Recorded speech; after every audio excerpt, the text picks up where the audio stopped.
Hello dear students, welcome to my YouTube channel. This is Joginder Rohila, and in this video I am going to discuss with you about questions and answers of crystal field theory. जो पहला chapter हमने discuss किया है, जो videos आपने इससे पहले देखे हैं क्रिस्टल फील्ड थ्योरी के रिगार्डिंग, जिसमें हमने डिस्कस किया था कि ऑक्टाहेड्रल कॉम्प्लेक्सेस में, टेट्राहेड्रल कॉम्प्लेक्सेस में और स्क्वायर प्लेनर कॉम्प्लेक्सेस में क्रिस्टल फील्ड स्प्लिटिंग कैसे होगी और हम CFSC को कैसे कैलकुलेट करेंगे। अब इस चैप्टर में से एग्ज़ाम के अंदर काफ़ी सारे क्वेश्चंस पूछे जाते हैं और उन क्वेश्चंस का पैटर्न क्या होगा वो सारा कुछ हम इसमें डिस्कस करेंगे। अब इस वीडियो में मेरे काम से ज़्यादा आपका काम है। आपने कितने अच्छे ढंग से वीडियोस को देखा है, कितने अच्छे ढंग से इस चैप्टर्स को समझा है, उस चीज़ को हम चेक करेंगे इस वीडियो के थ्रू। क्वेश्चंस आंसर्स को समझने से पहले, क्वेश्चंस को सॉल्व करने से पहले मेरी आपसे रिक्वेस्ट है कि एक बार जो भी वीडियोस हमने बनाई हैं क्रिस्टल फील्ड थ्योरी के चैप्टर्स के रिगार्डिंग, आप एक बार उन वीडियोस को ज़रूर देखें। उसके बाद ही इस वीडियो पर फोकस करें जिसमें हम क्वेश्चंस और आंसर्स को डिस्कस करेंगे। अब एग्ज़ाम में किस टाइप के क्वेश्चन पूछे जाते हैं इस चैप्टर से? Calculate CFSC for a particular complex, कि आपको एक कॉम्प्लेक्स दिया जाएगा, मेटल्स लिगेंड्स अटैच होंगे, ऑक्टाहेड्रल ज्योमेट्री होगी, टेट्राहेड्रल होगी या स्क्वायर प्लेनर होगी, कि आपसे पूछा जाएगा कि CFSC कैलकुलेट कीजिए। या फिर इस टाइप से पूछा जा सकता है calculate the number of unpaired electrons in a particular complex. या फिर ऐसे हो सकता है कि दो कॉम्प्लेक्स दिए जाएं और आपसे ये पूछा जाए कि which complex is more paramagnetic in nature, कि पैरामैग्नेटिज्म किस में ज़्यादा है, इस टाइप से। या फिर ऐसे हो सकता है कि आपसे ये कहा जाए पर्टिकुलर कॉम्प्लेक्स की स्ट्रक्चर दें, आपको एक कॉम्प्लेक्स लिख कर दें और ये कहा जाए कि draw energy level diagram based on crystal field splitting, कि CFT के बेस पर आप एक डायग्राम ड्रा कीजिए कि ऑक्टाहेड्रल के केस में स्प्लिटिंग कैसे होगी, टेट्राहेड्रल के केस में कैसे होगी। तो इस टाइप के क्वेश्चंस हो सकते हैं। तो पहले हम क्वेश्चन डिस्कस करते हैं। मान लीजिए मैं ये कॉम्प्लेक्स आपके लिए डिस्कस करता हूँ, FeH2O6 3 पॉजिटिव। एक कॉम्प्लेक्स है FeH2O6 3 positive and second complex is FeCN6 3 negative. आपने CFSC कैलकुलेट करनी है दोनों कॉम्प्लेक्सेस में और आपने number of unpaired electron check करना है कितने हैं, या फिर आप ये कहें कि पैरामैग्नेटिज्म क्या है, ये सारा कुछ करना है आपने। देखिए कॉम्प्लेक्स को देखते ही आपको ये पता होना चाहिए कि वो ऑक्टाहेड्रल है या टेट्राहेड्रल है। देयर आर 6 लिगेंड्स, दोनों कॉम्प्लेक्सेस में 6 लिगेंड्स अटैच हैं। इस केस में 6 वाटर मोलिक्यूल्स हैं, इस केस में 6 साइनाइड मोलिक्यूल्स हैं। ठीक है, अब आपको जो सेंट्रल मेटल एटम है उसका एटॉमिक नंबर पता होना चाहिए, उसकी इलेक्ट्रॉनिक कॉन्फ़िगरेशन आपको पता होनी चाहिए। उसके बाद ही फिर आपको crystal field splitting octahedral complexes में क्या डायग्राम होगा उसके बारे में इंफॉर्मेशन होनी चाहिए। उसके बाद आपको स्टेबलाइजेशन और डिस्टेबलाइजेशन फैक्टर को देखना है। उसके बाद आप CFSC कैलकुलेट कर पाएंगे। फिर आप नंबर ऑफ अनपेयर्ड इलेक्ट्रॉन सारा कुछ देख सकते हैं। ठीक है, हम चेक करते हैं। What is the atomic number of iron? Atomic number of iron is 26. General electronic configuration of iron is argon 3d6 4s2, and in this complex iron is present in +3 oxidation state. +3 oxidation state. What should be the electronic configuration? Fe3 positive. It should be 3d5 because 2 electrons are removed from 4s and 1 electron is removed from 3d. So 3d5 electronic configuration is there.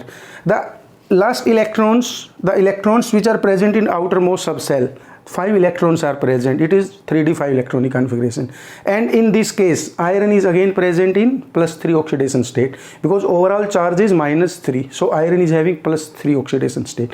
In this case electronic configuration is again 3d5. If electronic configuration is 3d5 and this is the crystal field splitting diagram for octahedral complexes. Last time discuss किया था हमने videos में कि octahedral complexes के case में splitting कैसे होगी। अब 3 ऑर्बिटल्स का एक सेट है T2G सेट, इसको हम लोअर एनर्जी लेवल पर रखेंगे अगर ऑक्टाहेड्रल में स्प्लिटिंग है, और जो इजी ऑर्बिटल्स का जो सेट है जिसके अंदर dx² -y² and dz² orbitals हैं, उनको आप हायर लेवल पर रखेंगे। इसके लिए स्टेबलाइजेशन फैक्टर क्या होगा? -0.4 डेल्टा ओ। इसके लिए डिस्टेबलाइजेशन फैक्टर क्या होगा, प्लस 0.6 डेल्टा ओ। या फिर आप कहें कि ओवरऑल स्प्लिटिंग कितना है, हम इसको वैल्यू असाइन करें 1 डेल्टा ओ। इसके अकॉर्डिंग हमने स्टेबलाइजेशन और डिस्टेबलाइजेशन देखा है।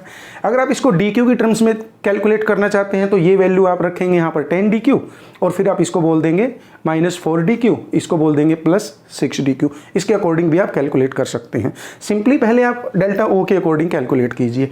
आपके पास 5 इलेक्ट्रॉन्स हैं। मान लीजिए पहला केस हम डिस्कस करते हैं, FeH2O6 3 पॉजिटिव। आपके पास 5 इलेक्ट्रॉन्स हैं, 1 2 3। अब दोनों में डिफरेंस क्या है, दोनों कॉम्प्लेक्सेस में? एक केस में H2O अटैच है, दूसरे केस में साइनाइड अटैच है। साइनाइड अटैच है। H2O, अगर आपने स्पेक्ट्रोकेमिकल सीरीज को समझा है, स्पेक्ट्रोकेमिकल सीरीज में क्या है, H2O is a weak field ligand in comparison to cyanide. Weak field ligand होने का क्या मतलब है कि क्रिस्टल फील्ड स्प्लिटिंग उस केस में कम होगी। Electron prefers to go to higher energy level in comparison to pair up with the lower energy level. तो इसके अंदर FeH2O6 3 पॉजिटिव के केस में 5 इलेक्ट्रॉन्स हैं, और 5 इलेक्ट्रॉन्स के अकॉर्डिंग 1 2 3 फोर्थ इलेक्ट्रॉन को पेयर करना चाहिए या ऊपर जाना चाहिए। फोर्थ इलेक्ट्रॉन जो है हायर एनर्जी लेवल में जाएगा, क्योंकि H2O जो है एक वीक फील्ड लिगेंड है, क्रिस्टल फील्ड स्प्लिटिंग का गैप कम है तो हायर एनर्जी लेवल में जाएगा, और फिफ्थ इलेक्ट्रॉन भी हायर एनर्जी लेवल में जाएगा। तो इसके अकॉर्डिंग आप कैलकुलेट करेंगे। अब CFSC कैलकुलेट कर लेते हैं इस केस में। CFSC क्या होगी इस कॉम्प्लेक्स के लिए? CFSC in case of FeH2O6 3 positive, इस कॉम्प्लेक्स के लिए 3 इलेक्ट्रॉन्स है T2G में, 3 मल्टीप्लाइड क्या स्टेबलाइजेशन फैक्टर है, -0.4 डेल्टा ओ। ठीक है, और प्लस 2 इलेक्ट्रॉन है हायर एनर्जी लेवल में, 2 मल्टीप्लाइड 0.6 डेल्टा ओ। तो यहाँ पर क्या वैल्यू होगी, -1.2 delta O plus 1.2 delta O. तो CFSC की वैल्यू क्या होगी, 0। So CFSC comes out 0 in case of FeH2O6 3 positive and number of unpaired electrons are 5. Its paramagnetism is corresponding to 5 unpaired electrons. So you can say this complex is paramagnetic in nature, and paramagnetism is around 5.9 something, 5.92 Bohr magneton, around 5.92 you can say. तो उसके according, और आपको अगर आपने paramagnetism की value calculate करनी है, magnetic moment की वैल्यू कैलकुलेट करनी है, तो आप कैसे कैलकुलेट करेंगे? म्यू को कैलकुलेट कर सकते हैं आप n इंटू n+2 फार्मूले के थ्रू। तो n का मतलब क्या है यहाँ, number of unpaired electrons.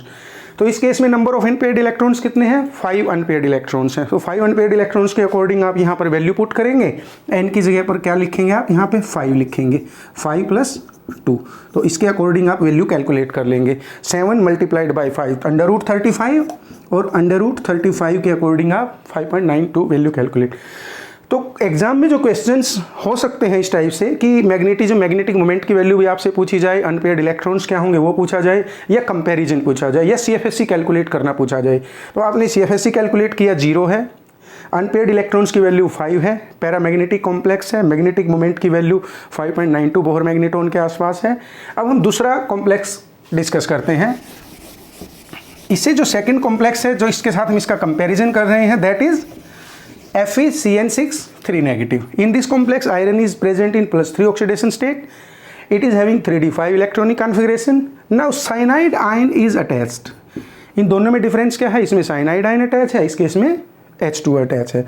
Cyanide is a strong field ligand, it is a strong field ligand.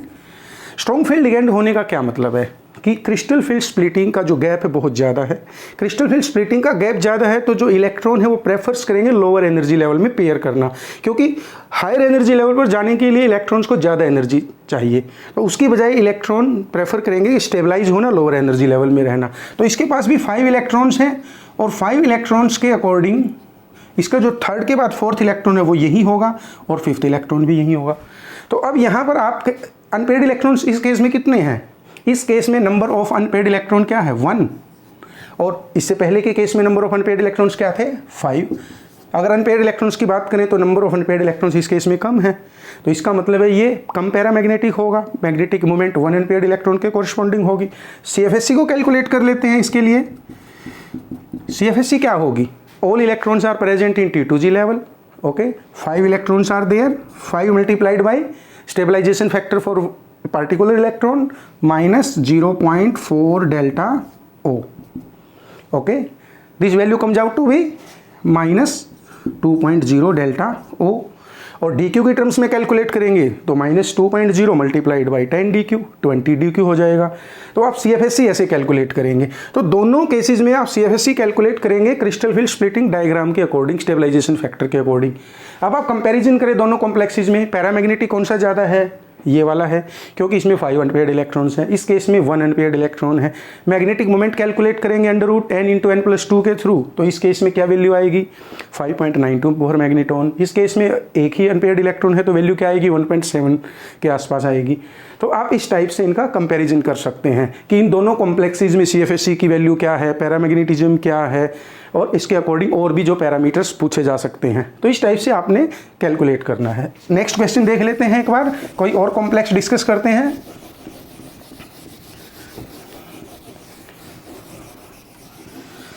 ये कॉम्प्लेक्स है COF6 3 नेगेटिव, COF6, और कंसेप्ट ज़्यादा क्लियर होगा आपको। COF6 3 negative and CONH3 6 3 positive. Okay, in this complex cobalt, atomic number of cobalt is 27, cobalt 27. So electronic configuration should be argon 3d7 4s2.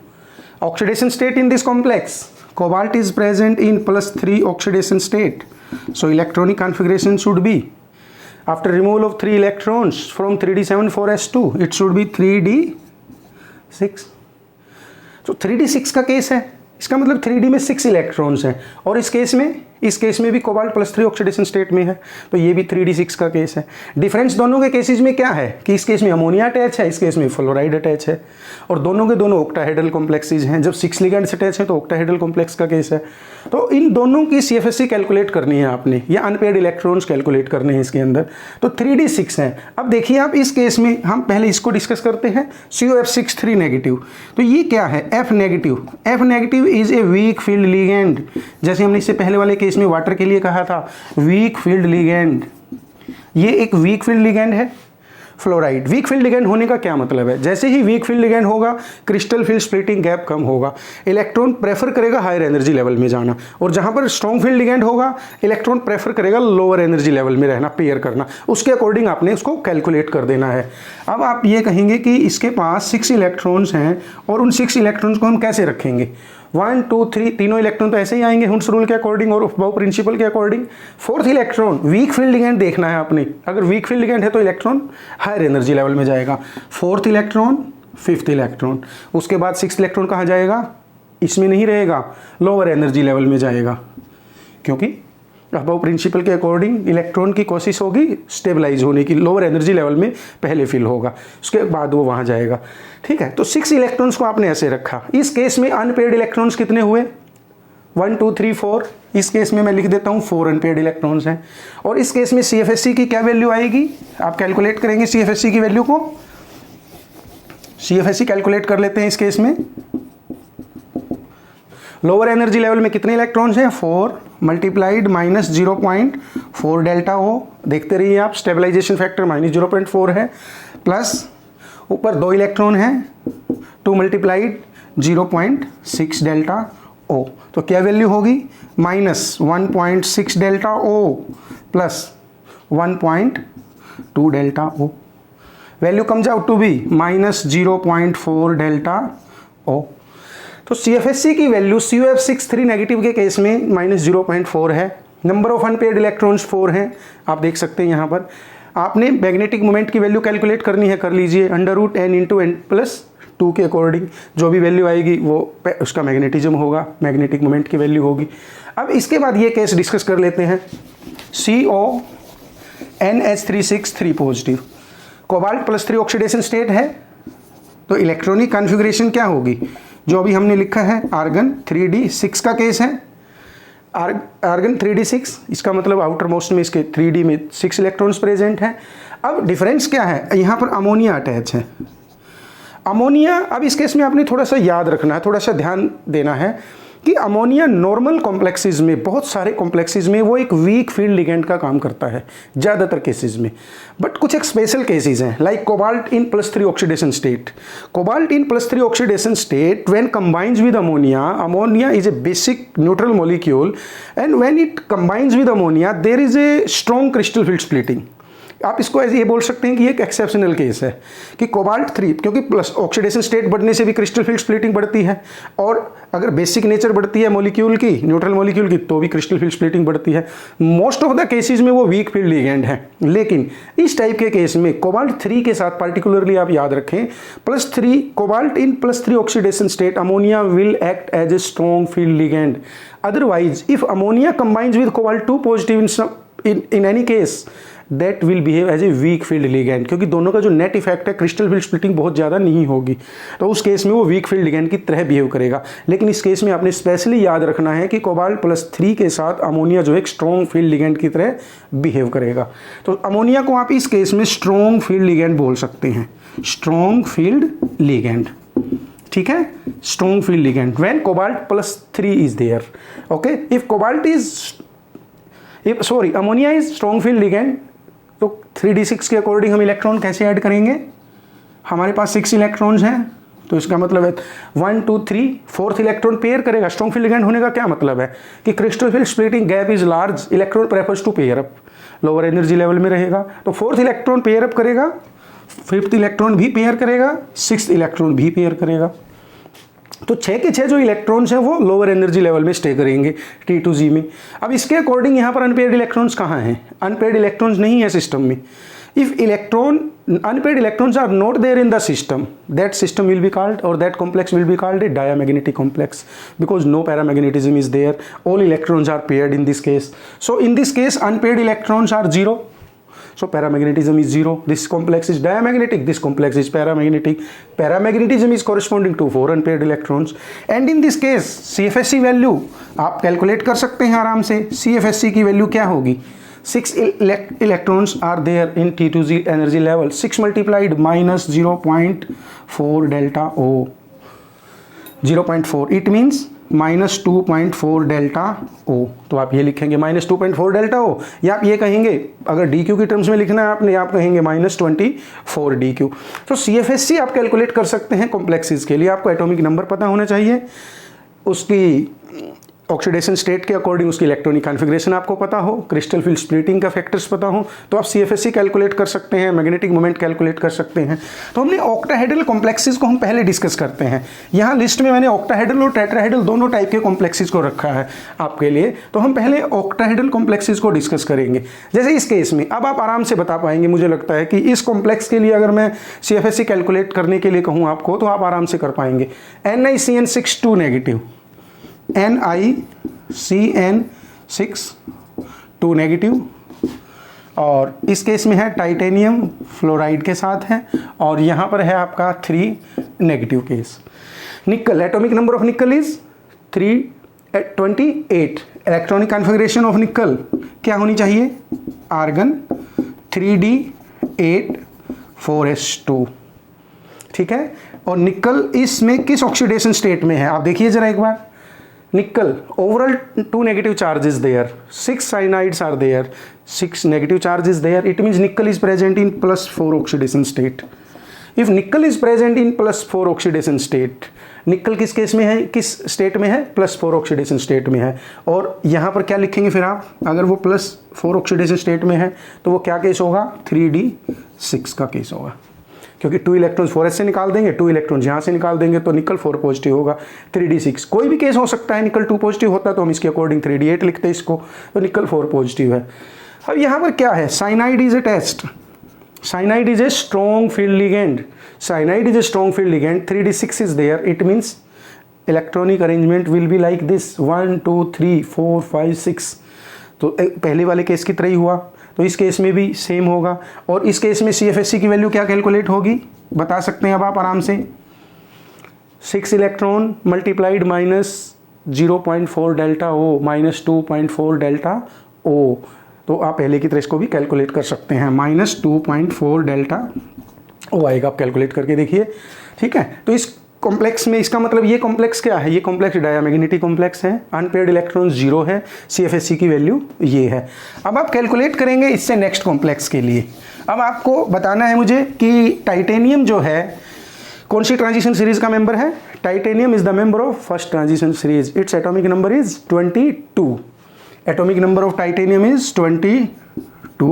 What should be the electronic configuration according to 22, argon 3d2 4s2, ये electronic configuration होना चाहिए। अब यहाँ पर titanium किस oxidation state में है, fluoride तो नेगेटिव चार्ज लिगेंड है, तो 6 नेगेटिव चार्ज ओवरऑल 3 नेगेटिव है, तो टाइटेनियम के पास जो ऑक्सीडेशन स्टेट है वो +3 है। +3 के अकॉर्डिंग आप इलेक्ट्रॉनिक कॉन्फ़िगरेशन लिख देंगे, आर्गन स्टेबल, उसके बाद क्या लिखेंगे 3d1, 3 इलेक्ट्रॉन निकालने हैं आपने इसमें से, 3d1 केस। अब ये 3d1 का केस है, 3d1 का केस है, यहाँ पर जो फ्लोराइड है वो क्या है, fluoride ion is a weak field ligand, weak field ligand. अब इलेक्ट्रॉन एक ही है सिस्टम के अंदर, चाहे वीक फील्ड का लिगेंड का केस हो चाहे स्ट्रॉन्ग फील्ड का लिगेंड का केस हो, इलेक्ट्रॉनिक अरेंजमेंट तो सिंगल इलेक्ट्रॉन के अकॉर्डिंग T2G में रहेगा। जो सिंगल इलेक्ट्रॉन है एनर्जी कंसिडरेशन के कोरिस्पॉन्डिंग कहाँ होगा, सिंगल इलेक्ट्रॉन, मान लीजिए कोई भी लिगेंड अटैच होता है इस केस में, तो फ्लोराइड वीक फील्ड लिगेंड है, या मान लीजिए कुछ भी होता तो भी इलेक्ट्रॉनिक अरेंजमेंट सेम ही होता। तो इस केस में अनपेयर्ड इलेक्ट्रॉन है, पहले केस में 0 अनपेयर्ड इलेक्ट्रॉन था, इस केस में 1 अनपेयर्ड इलेक्ट्रॉन है। अब आप दोनों केसेस का कंपैरिजन करें, which complex is more paramagnetic, you will say titanium with 6 fluoride ions. आप ऐसे बोलेंगे कि ये वाला जो कॉम्प्लेक्स है ये कॉम्प्लेक्स ज़्यादा पैरामैग्नेटिक है क्योंकि इसके पास एक अनपेयर्ड इलेक्ट्रॉन है, इस कॉम्प्लेक्स के पास तो अनपेयर्ड इलेक्ट्रॉन नहीं है, इसका मतलब ये डायमैग्नेटिक है। तो इस केस में CFSE की वैल्यू क्या आएगी, कैलकुलेट कर सकते हैं आप आराम से, 1 मल्टीप्लाइड -0.4 डेल्टा O, कैलकुलेट करें -0.4 डेल्टा O सिंपली, और in terms of DQ that will be -4 DQ। तो आप CFSE कैलकुलेट कर सकते हैं, अनपेयर्ड इलेक्ट्रॉन्स कैलकुलेट कर सकते हैं, मैग्नेटिक मोमेंट कैलकुलेट कर सकते हैं। आपको ये डायग्राम की नेचर जरूर पता हो कि हमारा कॉम्प्लेक्स किस टाइप का, हमने ये तीनों डिस्कस किए हैं। अब इससे नेक्स्ट कॉम्प्लेक्स को अभी आप डिस्कस करें, आपकी अच्छी सारी प्रैक्टिस होगी।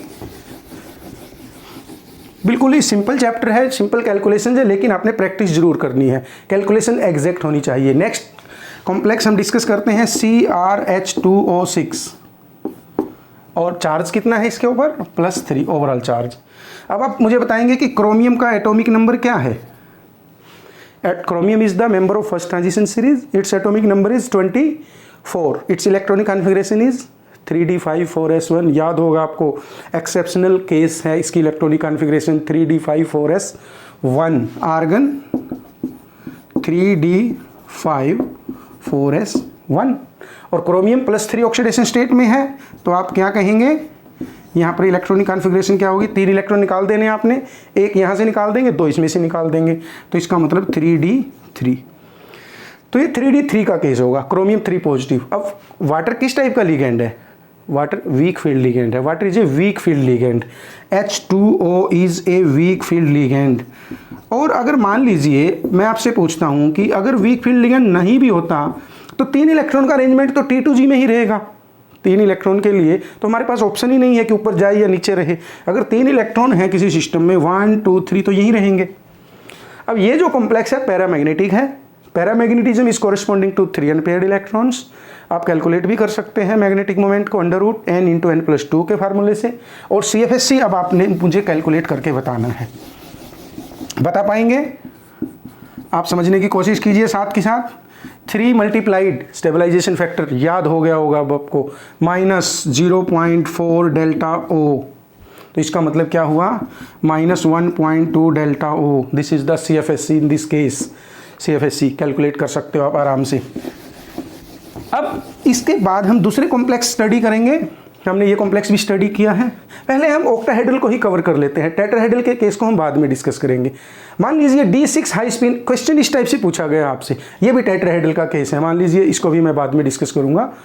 D5 लो स्पिन ऑक्टाहेड्रल, ये केस है ऑक्टाहेड्रल कॉम्प्लेक्स का, ये केस आपसे पूछा गया है एग्जाम में, कॉम्प्लेक्स नहीं दिया है, आपसे पूछा गया कि D5 लो स्पिन ऑक्टाहेड्रल के केस में CFSE कैलकुलेट कीजिए।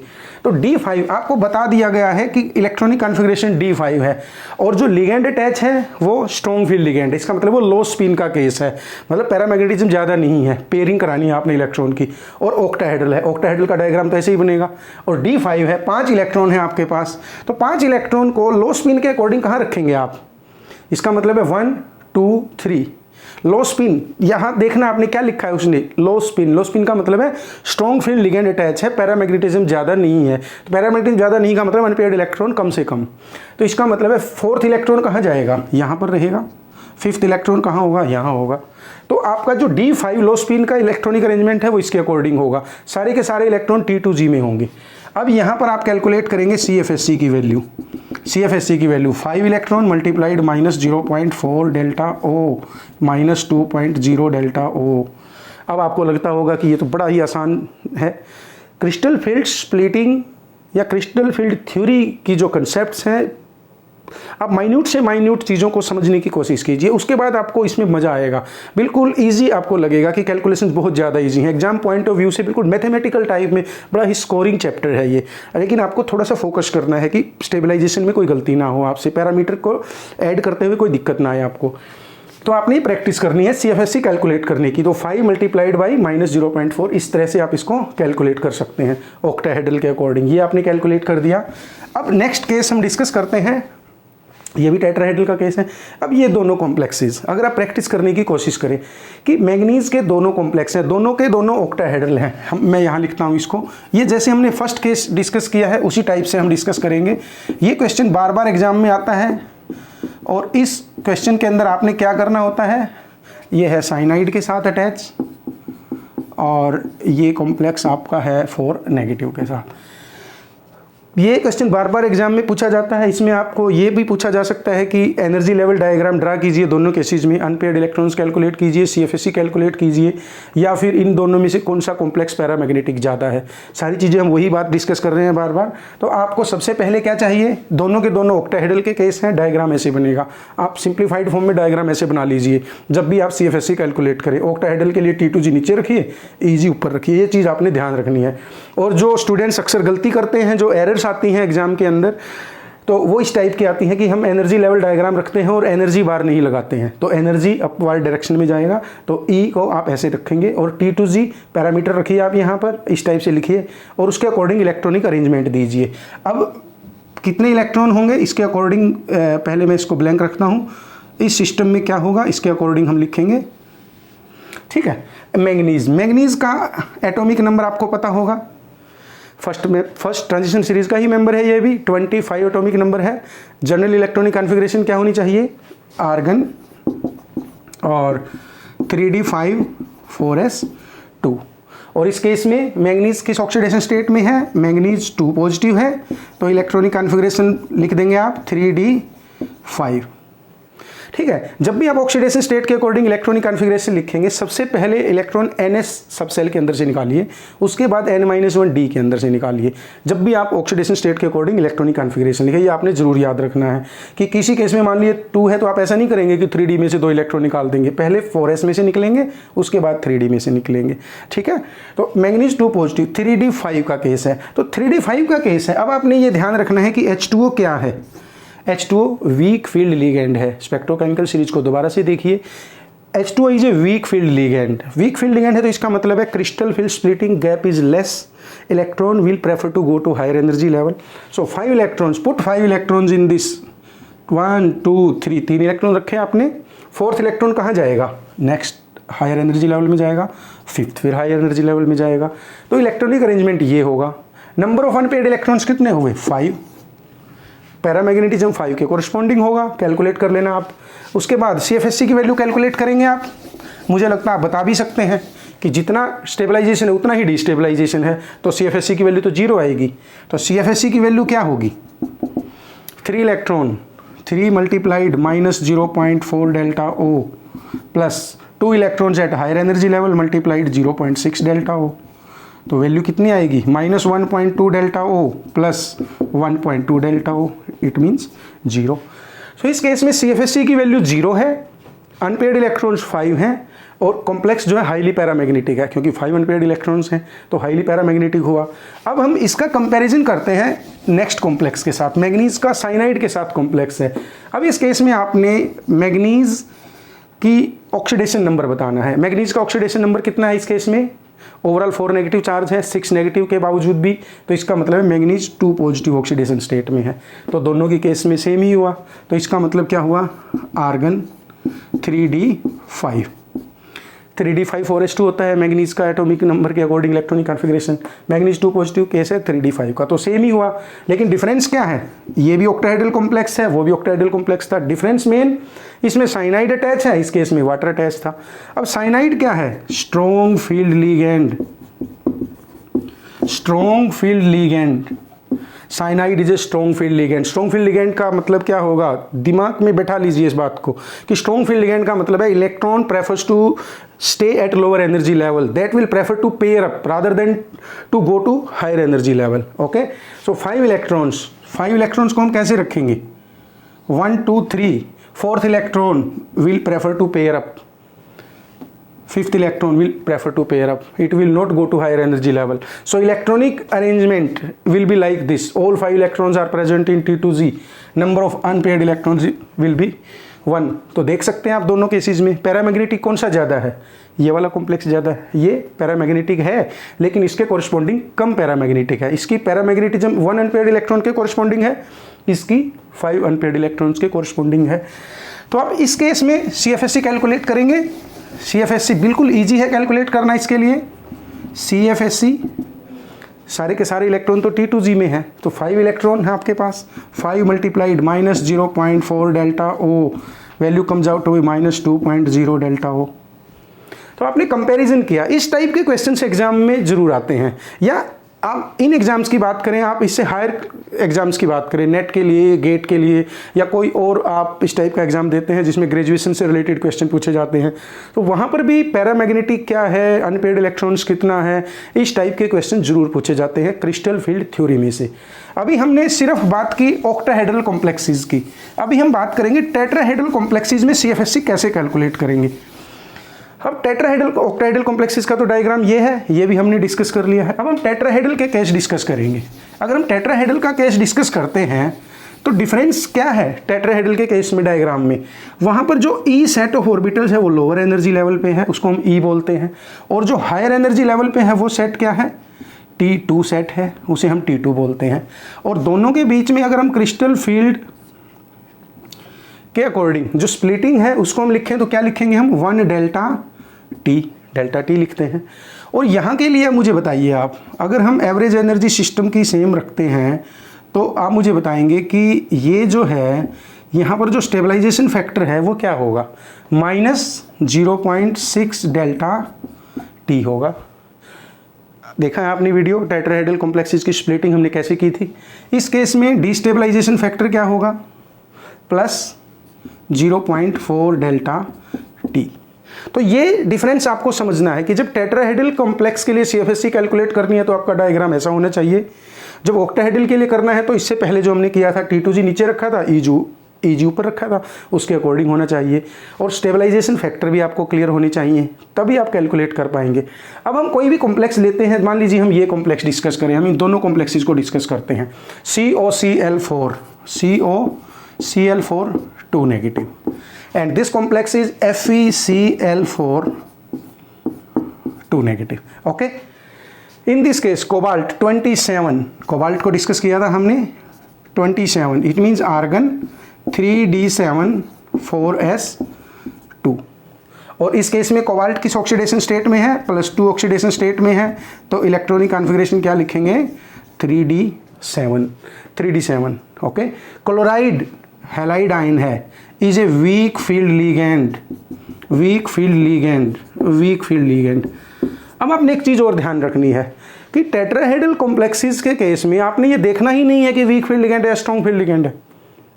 चाहे वो वीक फील्ड लिगेंड है या स्ट्रॉन्ग फील्ड लिगेंड है, दोनों केसेस में क्रिस्टल फील्ड स्प्लिटिंग तो कम ही होगी। पेयरिंग नहीं करनी, आपने कोशिश करना इलेक्ट्रॉन ऊपर जाएगा, उसके बाद पेयरिंग करनी है।